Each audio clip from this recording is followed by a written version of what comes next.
Do you feel like your solos are a little robotic, a little boring, I'm just running the scale up and down. Let's talk about rhythmic variation and not always going to the next note. Okay, there are multiple reasons why when people come to us and they say, I feel like I'm just running up and down the scale.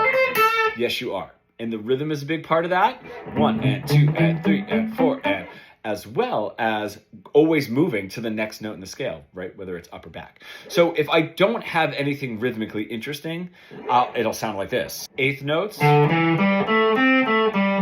can add quarter notes. It's not really going to do a whole lot, right? I don't have any phrases there, so I'd like to motif and actually repeat something is definitely going to help. But if I'm talking about this rhythm, right? If I say, all right, I want to vary up my rhythm just from eighth notes and quarter notes, I can start going down lower and slower to half notes and whole notes and dotted half notes and dotted quarter notes, whatever it is. But that's going to get increasingly boring.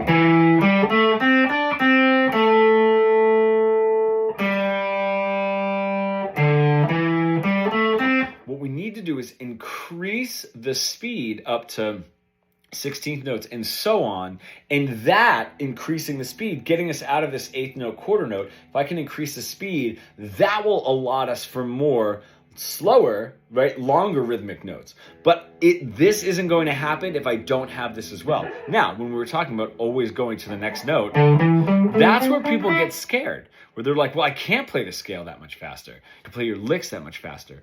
Just play one note. So if you have, right? Ooh, first note 4 times. Maybe throw a hammer on.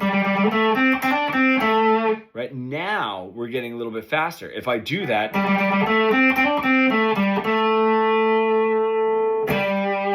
it can allot for longer notes at the end because I have a wider spectrum and I'm not just going boring eighth notes, quarter notes, and then, oh my God, even more boring whole notes, half notes, and so on. Do not be afraid to repeat the same note.